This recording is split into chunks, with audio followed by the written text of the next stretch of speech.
Thank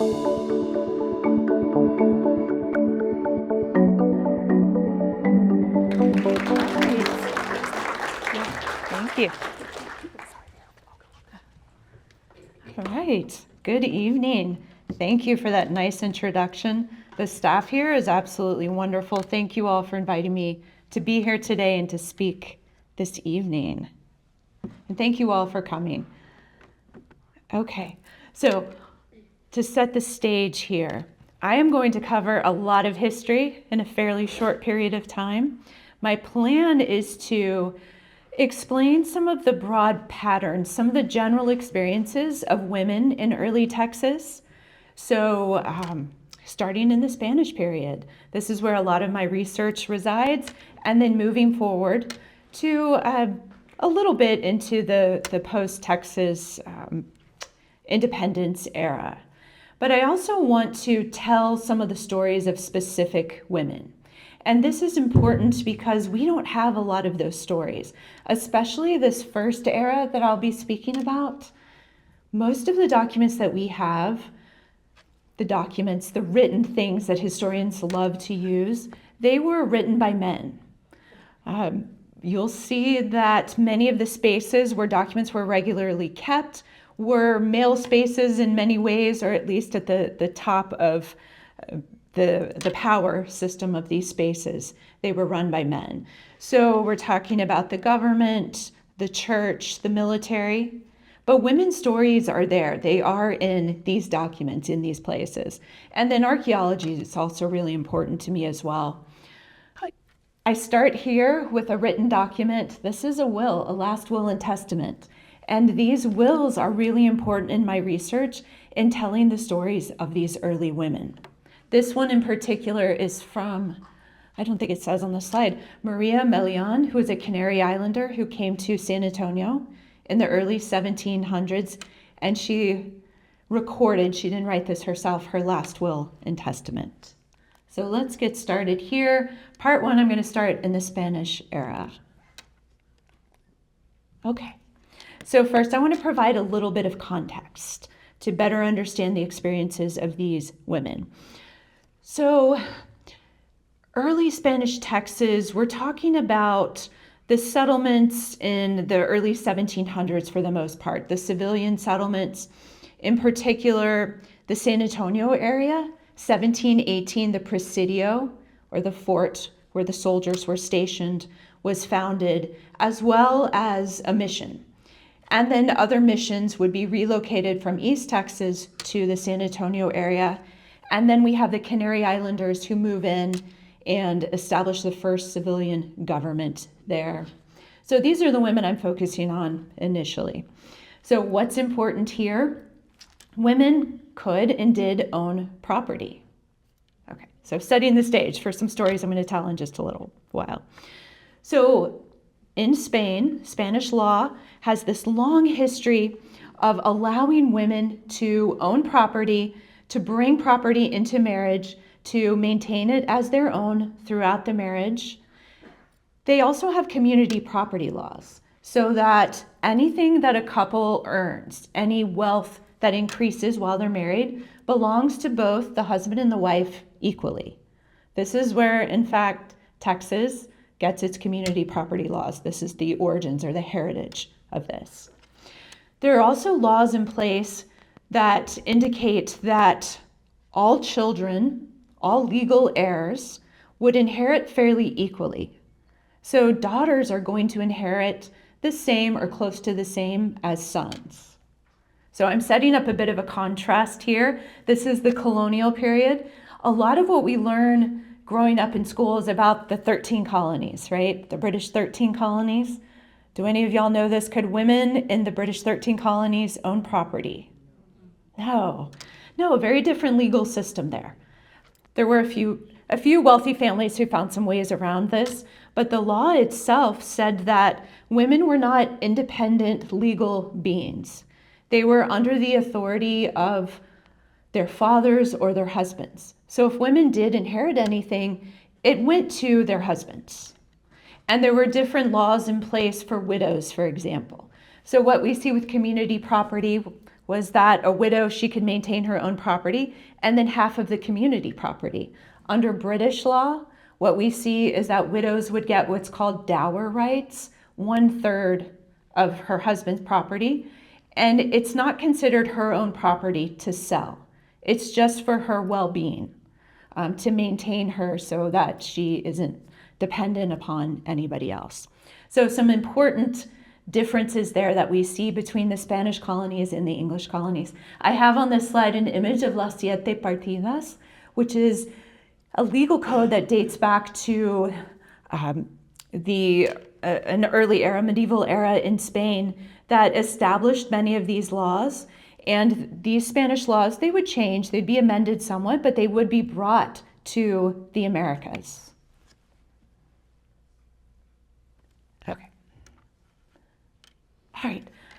Another important piece of context here for understanding women's experiences, a general statement: life expectancy in Spanish Texas was not very high. It's generally, throughout the period, it might hover between 35 and 40 years. Though there were many people who lived to be much older, infant mortality rates were very high. You also had a general pattern where women tended to be younger at the age of marriage than men. So if women survived childbirth, they were likely to outlive their husbands. Where can we see this? Some of these government documents, these census documents from Texas, are really valuable. And what I've done here is pulled out just a page. This is just a snapshot from, is this one, I think the 1790 census. And this one is Béxar, the San Antonio area. And it shows there are many widows. And many of these widows are fairly young and have young children. Many of these women would remarry, and in cases, if they were young enough, they would continue to have children. We see it again here in the 1792 census. This is different, but we still see many of these widows. The other thing you see noted here, I'm not going to talk about this too much right now, but if you have questions in the Q&A, I can address it. You see the castas that are listed. So you see men and women in the census, and they might be listed as a mestiza or español or mulata. So these racial ethnic categories were important to a certain extent in New Spain and on the frontier in areas like Texas, but they were also somewhat limited, I would say. We see a lot of change within these racial ethnic categories. Sometimes we see somebody who is baptized when they're born as a child as maybe a mestizo, but they become important throughout their life. They get government positions, maybe in the local government, earn some wealth, and they start to be listed as an español. So maybe there's some fluidity, maybe it's just mistakes in how it's being recorded. Okay, so what does all this mean for women? Again, these general experiences. If we think about New Spain, Texas is far out on the frontier. It's fairly isolated. If we think about the main communities, San Antonio area, the East Texas community, the early one is called Los Adayes. It's actually located in modern-day Louisiana, but it's near Natchitoches, if you're familiar with Natchitoches. And then Goliad, the Presidio and mission there, La Bahia, those are going to be the early main Spanish communities. And it takes a long time to travel from those places to other parts of New Spain. Mexico City, the nearest center, it's a long ways away. And then the real center of empire is Madrid, very far away. So these women are living far out on the frontier, and they're making lives and making opportunities for themselves based on these circumstances that I've described. They can own property. Many of them will become widows. And while they still generally have family around them, they are running ranches, farms, businesses in some cases, without the help of a husband. So we're going to see many women who become important ranchers in these communities, especially in the San Antonio area. I have an image here. I think it's cut off just a little bit, but this is an image today of the Rancho de las Cabras, the goat ranch, that is located near Floresville, Texas, and was operated for decades. It was owned by Maria Calvillo, and I'll tell her story a little bit later. It doesn't look like much right now. They've done a lot of archaeological work, but then covered it back up. But you see remnants of a stone wall that was there. And then I also have an example of a cattle brand. So women had their own cattle brands. Sometimes they probably designed their own, but they also inherited cattle brands. So sometimes women had multiple cattle brands through inheritance. Why didn't they change the brand? Because there's cattle out there that already has that brand on it, and they want to claim that as their own property. So there's not a lot of economic opportunity. There's not a lot of markets. Farming is one way to make a little bit of money, but ranching is the best opportunity in Spanish Texas. When the Spanish first came through, they brought livestock with them, and they either purposefully left some behind or some escaped these expeditions, and they bred in the wild. And when the Spanish came back, especially to the San Antonio area and settled, they found these herds of wild cattle. And they're the beginnings of the Texas Longhorns. They had longer horns. They don't look quite like what we call a Texas Longhorn today. There's more breeding that would take place to get there. But these cattle had longer horns, and they developed those longer horns because they could better protect their young. They were the ones who survived. So when the Spanish came back, they said, this is what we need to do. We need to use this resource that's here. They used them for local consumption. And in some cases, they drove these cattle to other places, to Louisiana, to northern Mexico. And there was opportunity there. So women, because they had property, and of course we're talking about the more elite women here, and they were often widowed, they became important in these communities as economic leaders. And what I see in many of the wills that I've read is that women were often lending money sometimes, property, and other items to family members, to neighbors, and were an important part of these local communities. Okay, this is an example from a will here where Juana de Hoyos is talking about a ranch that she owns. So this is just a quick piece of her will. And this is translated, of course. She says that she owns part of the ranch of San Bartolome that her deceased husband and she acquired during their marriage. According to the clause in his will, it's 6 leagues of land with the boundaries described in his papers. And she says her husband's siblings have other interest in this piece of land. Okay, why do I pull this out? Yes, to show, okay, she owns this part of a ranch. She is technically a rancher. She's also showing us there that she understands her property rights. This is a little bit of a complicated case, right? She inherits this piece of ranch and it's co-owned with some of her husband's siblings. That can get a little bit messy legally, but she knows her rights and she's stating it in the form of this will. Okay. A little bit about material culture. So I mentioned that these women live far out on the frontier. They're far from other markets. So you might wonder, what's inside their homes? How do they live? What was everyday life like? If they were wealthier, they tended to have stone homes that were more permanent, maybe with a separate kitchen that might have a straw roof. The kitchen could be a place that could cause some fires, so maybe you want it away from your main residence. If they were not as wealthy, then they might live in a structure we would call a jacal, which was not as temporary, not made out of stone, had more wood in it. What's inside those homes? For the women, some of their most important possessions are those that exist within the kitchen. Women were responsible for making the food production. If they were really wealthy women, they also had servants in their household, but they oversaw their servants in the food production. So we see a lot of items like these listed in their wills. The molcajete that's behind me here would be used to grind the spices.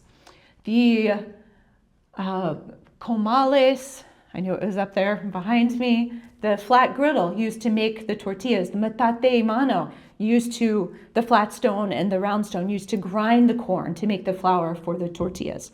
These are items that are in almost every woman's will, and she tends to pass them on to her daughters. Iron, copper, metal items were considered more valuable.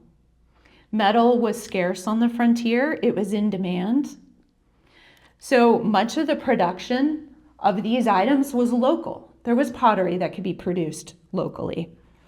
The other thing I want to point out is the quote up there, this woman who's describing the items that she owns.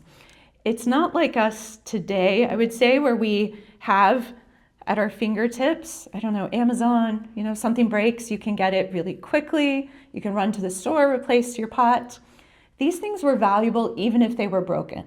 So they didn't just throw things away.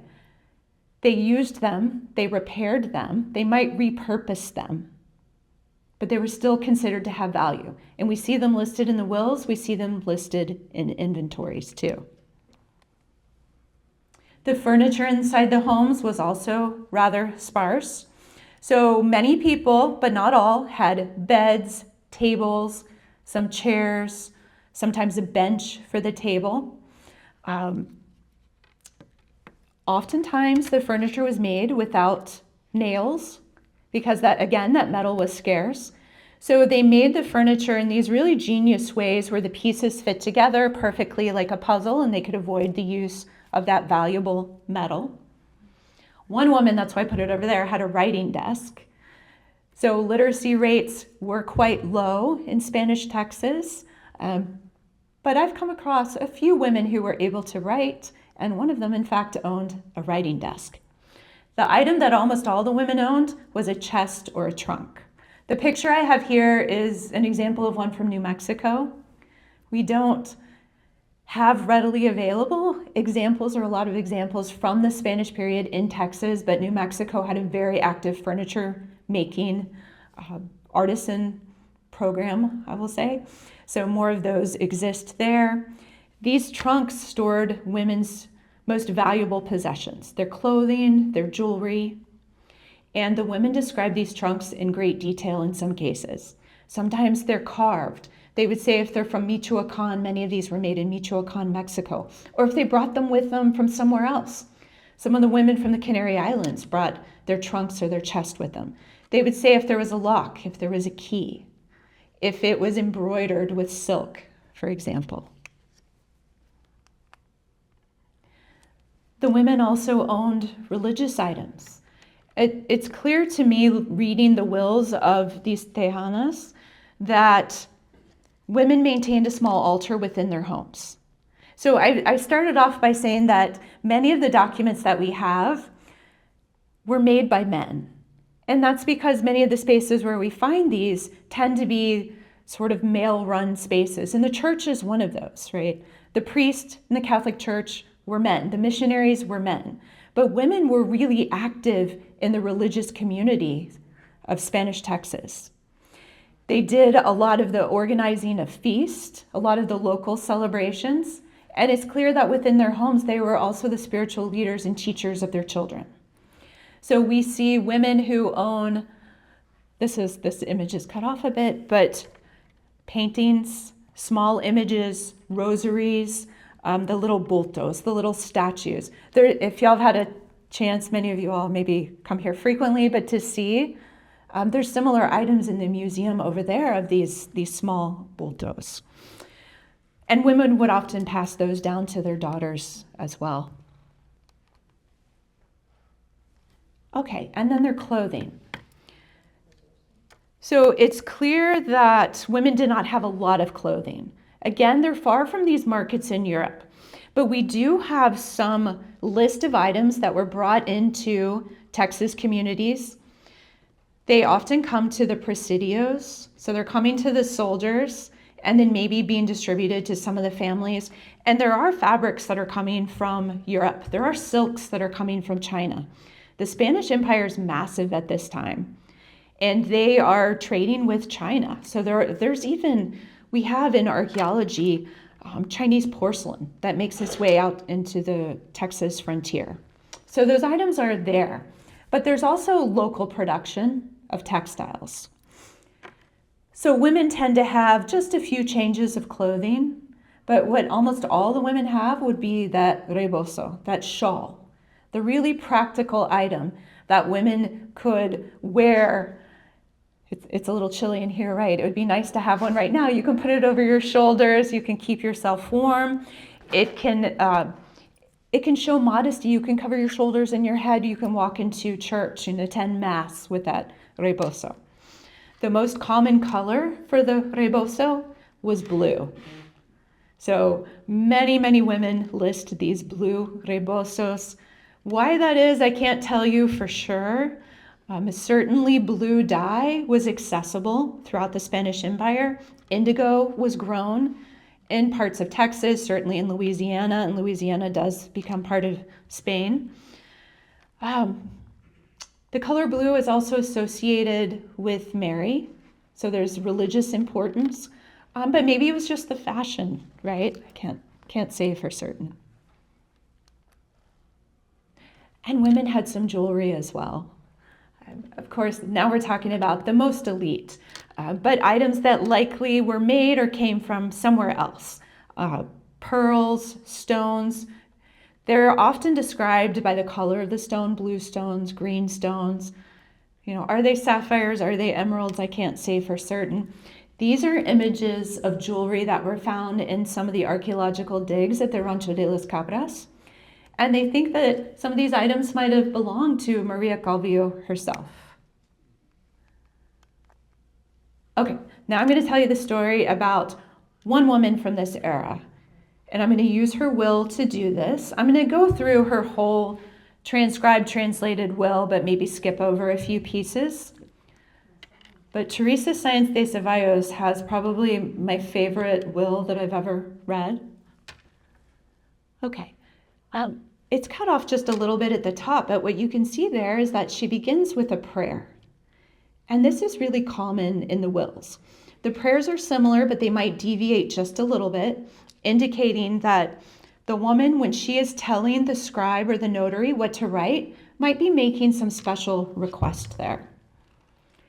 She continues on to identify herself, and then she talks about how she wants to be, let me start up there. The saints of her devotion, the saints that she's asking to intercede on her behalf. So she's asking that these saints pray for her and make the case that she is worthy of going to heaven. And then she describes her desired burial in the shroud of St. Francis. Throughout Texas, the missionaries who ran the missions were Franciscans. So there's a strong Franciscan presence throughout Spanish Texas.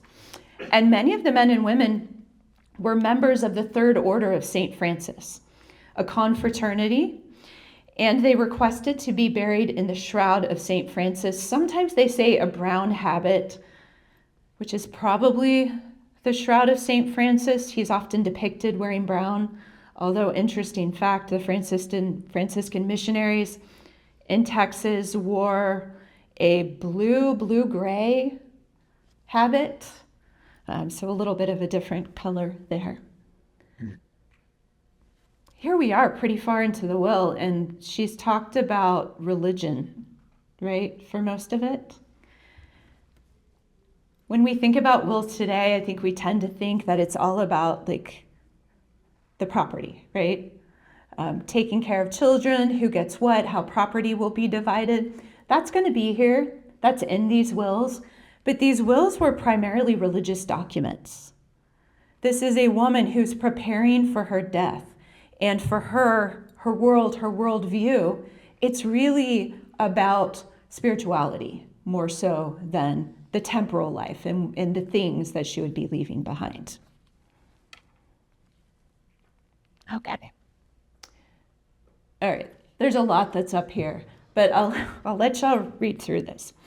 What she is doing here is describing the property that she owns.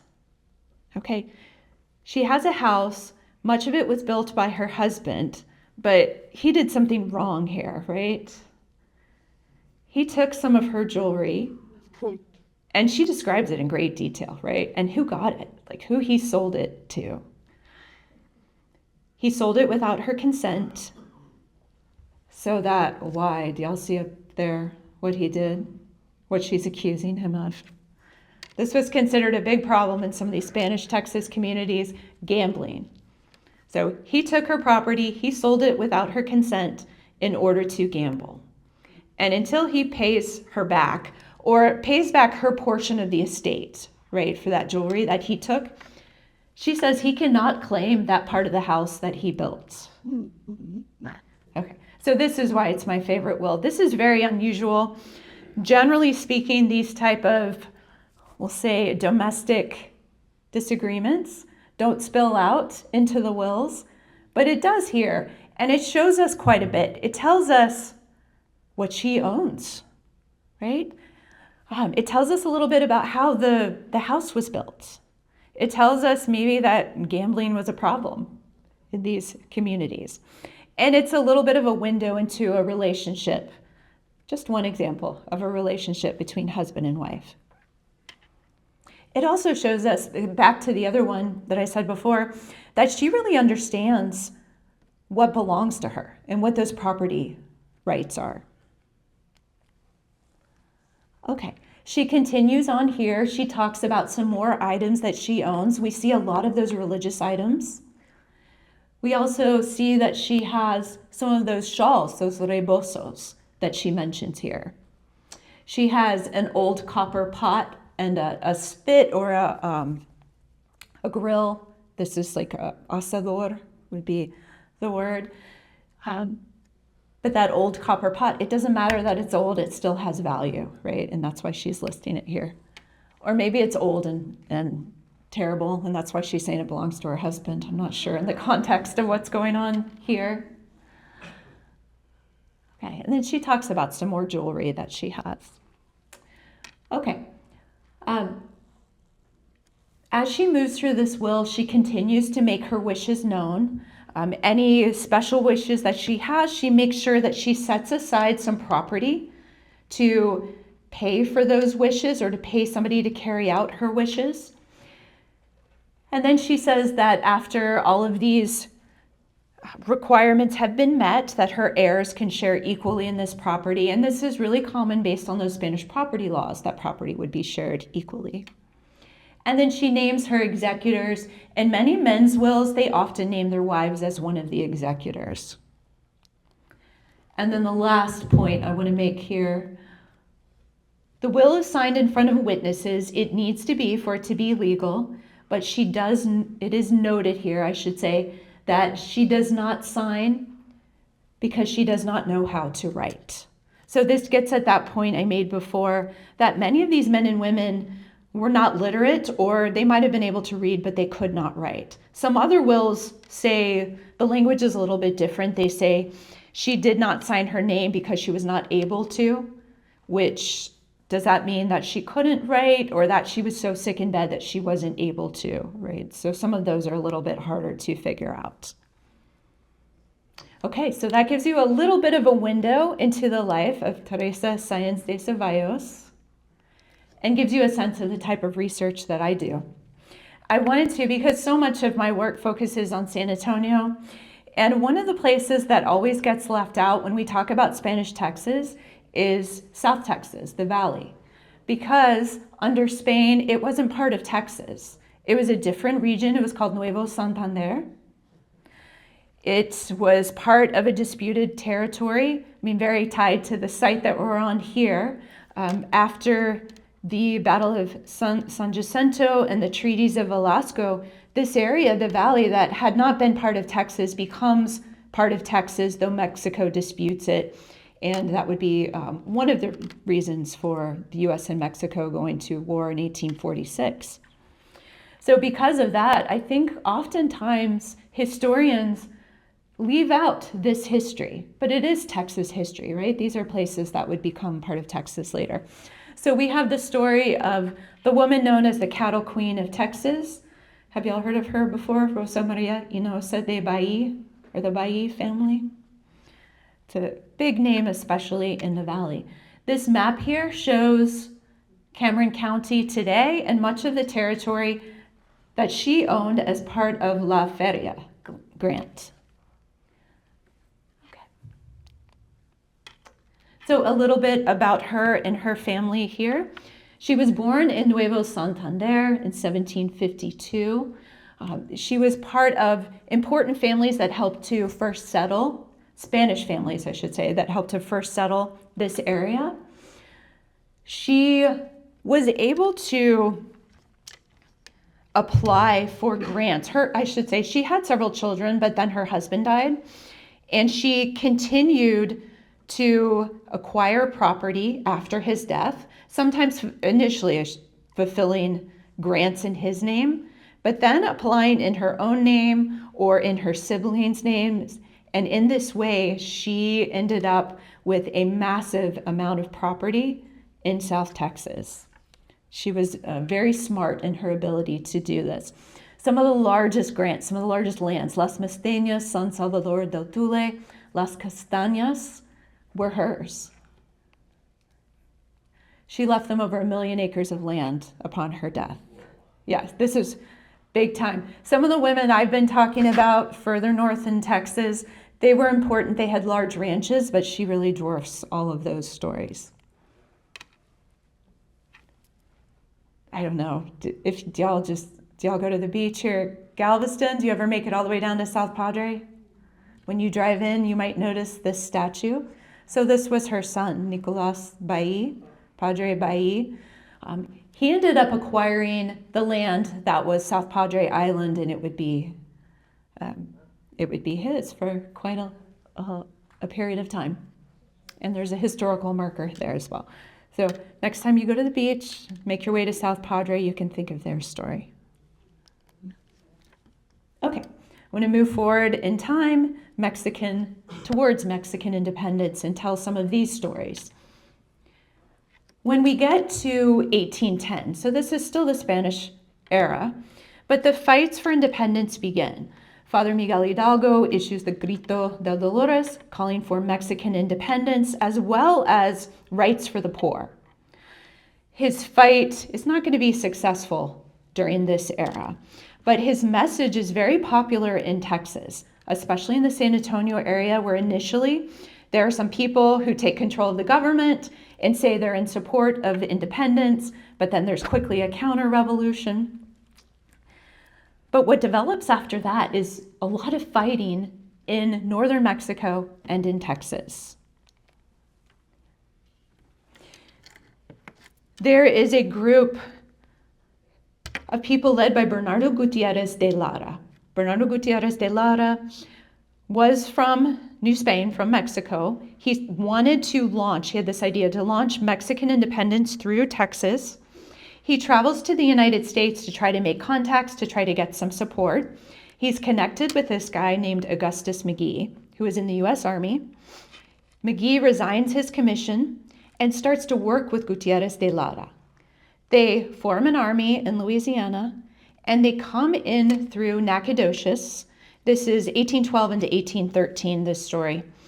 They raise a green flag and declare Mexican independence. We call it the Green Flag Republic because the flag was green.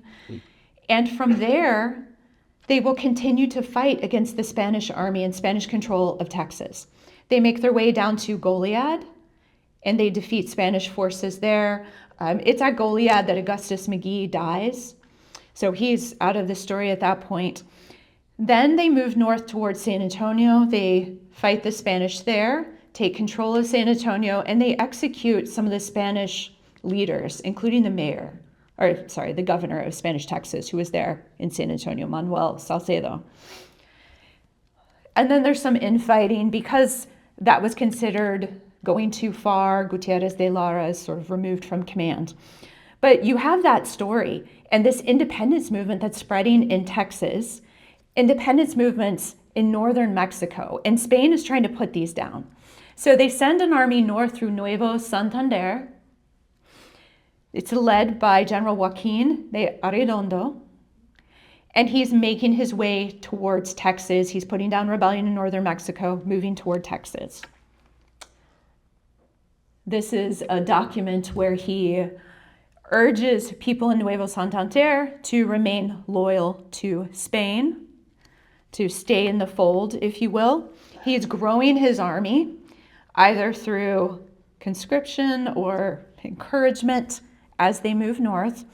And there's a group from his army that moves ahead of him and moves into Texas, goes towards San Antonio. And they engage with the rebels, the Republican Army of the North, just outside of San Antonio. Today, it's the Battle of Alazan Creek, and Alazan Creek is just on the west side of San Antonio. So that's part of San Antonio today. At the time, just outside of San Antonio. And this small battle takes place where there were women and children casualties. This is going to be a theme as I carry forward through. Then the next part of this talk is really about women's experiences in these wars for independence. And women are very much involved. When we're talking about the Spanish army, the Mexican army, there are a lot of women and children traveling with them. This story is that the Spaniards were holding mass early in the morning, and that a contingent of the Republican Army of the North came out and attacked, and that's why there were some casualties. Elizondo, who was leading this group, fell back and waited for Arredondo to move north. And that brings us to, sorry, I know this is a little bit hard to read, but the very important Battle of Medina in 1813, August of 1813 in Texas. Are you all familiar with the Battle of Medina? It's becoming better known. I think historians are talking about it more and more. This is a really important battle. It's considered the bloodiest battle in Texas history. That takes place just south of San Antonio, somewhere along the banks of the Medina River. It was a moving battle. There are some historians who are working right now to try to find the exact location and path of this battle, largely using archaeology and some documents. Again, the Republican Army of the North comes out, but now they have met a larger Spanish army. There's about 1,400 soldiers within the rebel army. They engage, they're winning at first, but then they start to lose, and it quickly becomes a rout, and about 1,300 of the 1,400 men in that rebel army died. General Arredondo ordered the execution of any survivors, and that their bodies be left there. This newspaper article is a remembrance that tells the story of what happens in the aftermath. Arredondo and the Spanish army comes into San Antonio. They declare martial law. They require the civilians in the outlying ranches, so the ranches that are outside of San Antonio, to come into town for people to turn in their weapons. It causes food shortages. It also leads to a situation where the cattle herds are not protected, and there's an increase in Indian raids, specifically Lipan Apache raids, and many cattle that are killed during this period of time. So food shortages in general. The women, the widows and daughters of men who were believed to have supported independence or fought in the Battle of Medina were arrested and placed in, it was a house in downtown San Antonio that they would call La Quinta. This was, I think, supposed to be an ironic term because La Quinta at the time was used to describe like a nice country estate for a wealthy person. And this was a small house where these women were imprisoned. They were forced to make food for the Spanish army, and they were likely abused in many ways. I think the language that's used to describe the experiences of these women is very careful because the survivors telling the story didn't want to re-victimize, I think, these women. So we have remembrances from some, such as Jose Antonio Navarro. I think I saw this book, Defending Mexican Valor in Texas, in the bookstore here, where he talks specifically about the experiences of two women. Another one here, these stories are absolutely horrific.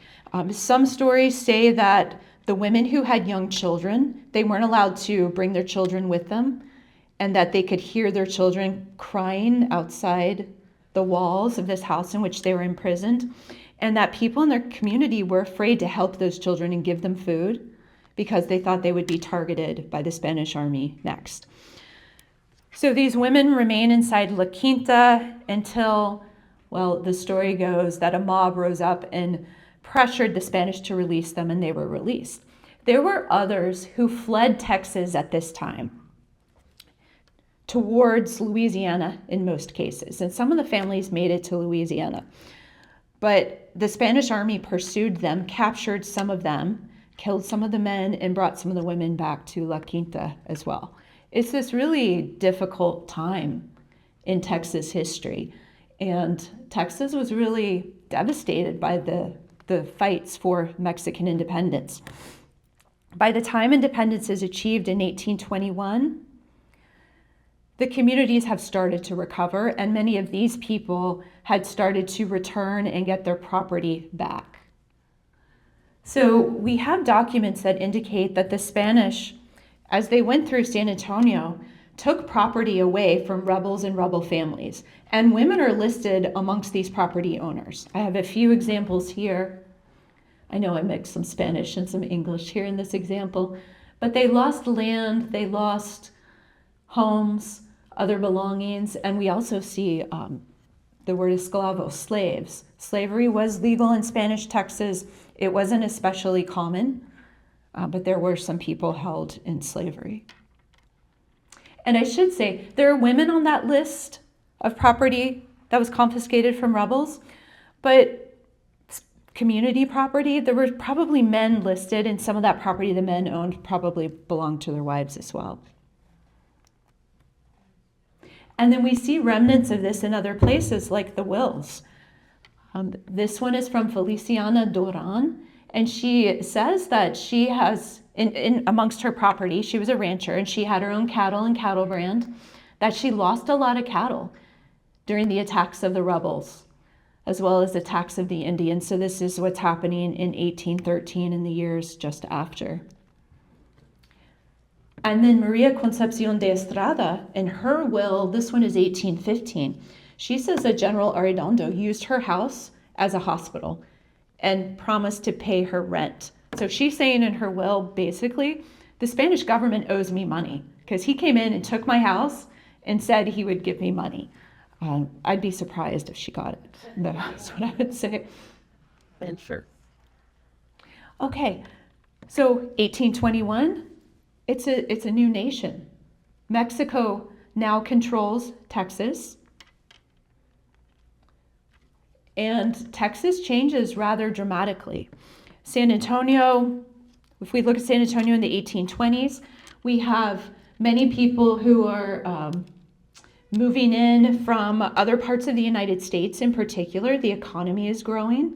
As the economy grows, we see women pushed out of that informal economy. Well, they might still be there, but we don't see them as much in the records because you have merchants coming in who are accustomed to working with other men. So we start to see this developing economy that at least formally shuts out some of the women, but the women continue to own their property. A lot more, and much of the story is told here in this museum, right?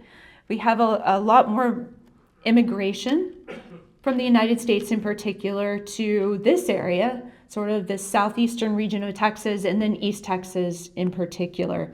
And that changes the demographics really dramatically, bringing about, I'm not going to tell the story of the Texas Revolution and those fights in all detail, but I do want to talk about women and what they experienced during this period of time, following some of these same women in some cases. So what happens here? As we move into this era of the fights for Texas independence in the 1830s, in the San Antonio area, we have the Siege of Béxar. The Siege of Béxar involves the Texas forces surrounding the Mexican army inside San Antonio for several months, October through December of 1835. San Antonio had many civilians who were there. Many women. We're still in this period of time where you have a lot of widows, where you have men who might be elsewhere. Some of these men were with the Texan army, deployed elsewhere. Many of these women had lived through the fights for Mexican independence, and there were experiences they had to build upon. When the Spanish army came near San Antonio, some of those women fled San Antonio with their families. They took their children and they went to outlying ranches. And we're going to see that again and again in the San Antonio area. So with the Siege of Béxar, we have some people who fled. And in many cases, the women are making these decisions that it's time to flee. So this is from Juan Antonio Chavez, talking about his experiences. He says that when the fighting began, so this is at the end of the siege largely, when the battle takes place within Béxar, that their home was right in the line of fire. And that if they hadn't left, they likely would have been killed. This is a map that shows us this area. Some of the other battles that took place around San Antonio during the siege were the Battle of Concepcion, the grass fight, some others. Why do families flee during this time? They're worried about, I'm sorry, let me go back here. They're worried about the fighting, the violence, but they also know from experience when the army comes to town, they need somewhere to stay. I mean, a lot of the soldiers will have to camp outside, but the officers, they take people's homes, or they come into people's homes. They take their food. The army has to live off of the land. So the civilian families are prepared for this. Okay. We have this pension application from Joseph Lopez that is in our state government archives. And here he talks about his family's experiences during the Siege of Béxar and the Battle of Béxar, the house-to-house fighting that took place, the armies that are coming into homes and doing damage, right? As they're doing this fighting, they're cutting holes into the sides of the walls so that they can fire through them. I mean, this is war brought to people's doorsteps. I'll give y'all just a second to read that. He says the houses looked like a pigeon nursery. Right? It's very vivid imagery here. Okay. And then what happens? The Texans take control of San Antonio. The Mexican army is forced out. They retreat. And the Texans are wondering what's coming next. You know, there's a period of quiet. Many of those families who fled came back to San Antonio.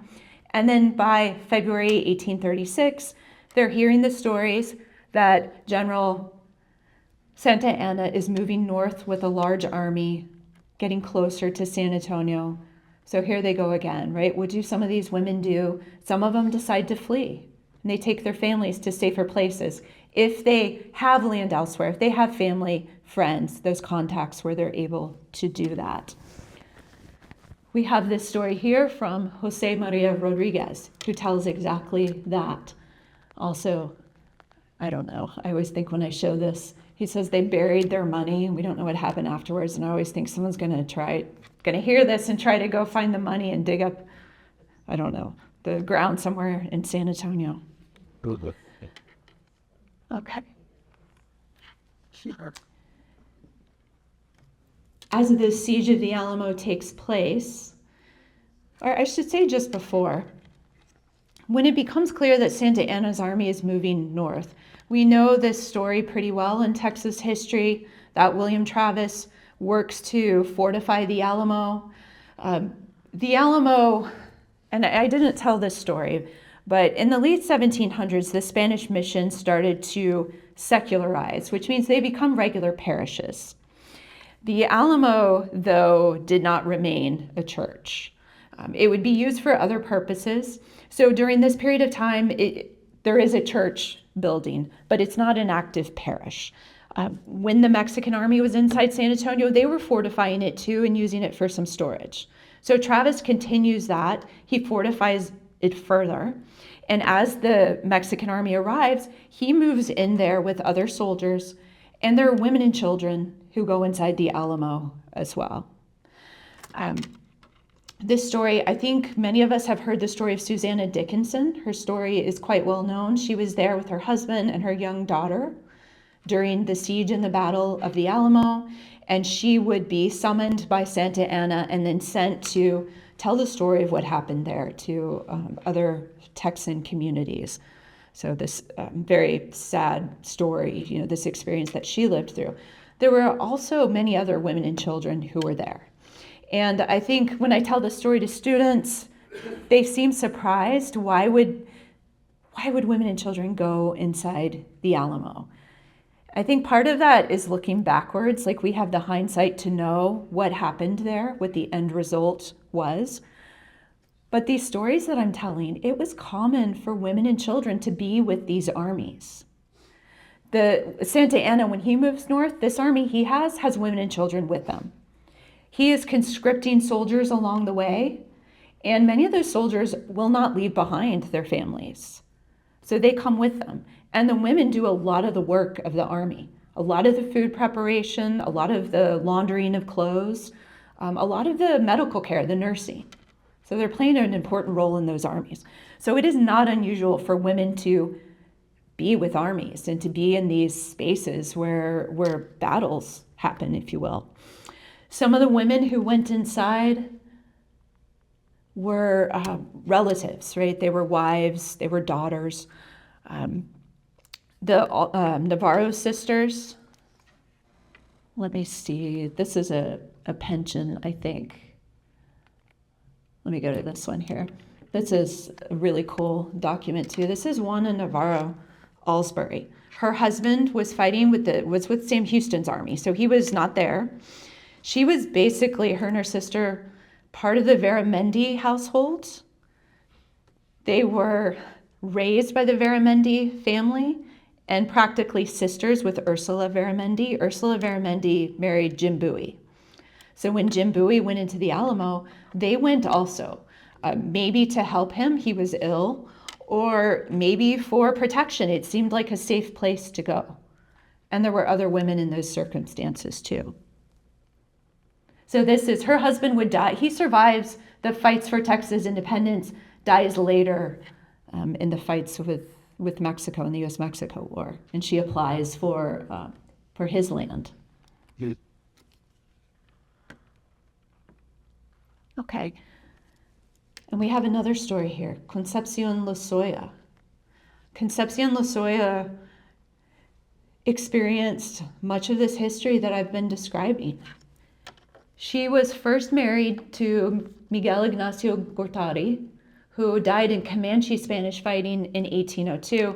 I haven't talked about the Comanches, which is really kind of a misstep because the Comanches are a tremendous part of Spanish Texas history, defining Spanish policy, limiting the growth of Spanish settlements because the Comanches were so powerful on the Southern Plains during this period of time. So she's a widow, right? She remarries her second husband, Ventura Lozoya. They are going to flee to Louisiana in 1813 in the aftermath of the Battle of Medina. So here's a woman, she's experienced the fighting with Indians, the Battle of Medina, and then she's there inside the Alamo when the siege and the battle takes place. Her son was there at the Battle of the Alamo. I think it's cut off. I'm sorry. You can't see quite the bottom there. But it tells the rest of her story that she was there inside the Alamo and she lost her husband, she lost her son in this fighting that takes place. So she experienced it all, and all of this is really some major trauma. I like the document up above, though, that describes her as a native and widow, telling her story. Okay. Enrique Esparza would give many interviews and tell of his experiences. He was a child inside the Alamo when the battle took place. His mother, Ana Esparza, was there. His father fought and died at the Alamo. His uncle was in the Mexican army. He was there, but apparently not participating actively in the battle. But after the Battle of the Alamo, he went and asked Santa Anna for permission to remove his brother's body and to bury him. And so his story would be a little bit different from the others. But Ana Esparza was there with her children, one of whom was a young child, a baby at the time. Okay. So now I want to tell you all a story, let me see how I am on time, of a woman who experienced almost all of this. This is Maria Calvillo, and I will open up questions just after her story here. Okay, a little bit about her family. So Maria del Carmen Calvillo, her mother was a Canary Islander or a descendant of Canary Islanders. Her father came from Aguascalientes, Mexico. He moved north to Texas. Once he married her mother, he had ties to important ranching families. He became a rancher himself. They had several children, and Maria Calvillo would be the eldest surviving child. Ignacio Calvillo would start by leasing land, and he leased land from Mission Espada, likely. And this is something that was happening as the missions were going through secularization. They were starting to let other people come in and use their land for ranching. And that gave him probably an in so that he was able to get title to much of that Rancho de las Cabras. Rancho de las Cabras was initially the mission ranch of Mission Espada, really large ranch. Now, in 1814, there was an attack on the ranch, and Ignacio Calvillo was killed. This is 1814, the aftermath of the Battle of Medina. And witnesses said that it was Lipan Apaches. And then, okay, there's a little bit of drama here. There were a few witnesses who said also that they thought that his grandson might have dressed up like an Apache and been with the Apaches. But I didn't find any court records, trying the grandson, so I'm not sure if anything came of that. But in any event, Maria was there on the ranch when this attack took place. She survived. She inherited this ranch. She ran this enterprise until the 1840s. So that was 1814, still during the Spanish period. She made it through the Spanish era, the Mexican era, Texas independence, and then Texas becoming part of the United States.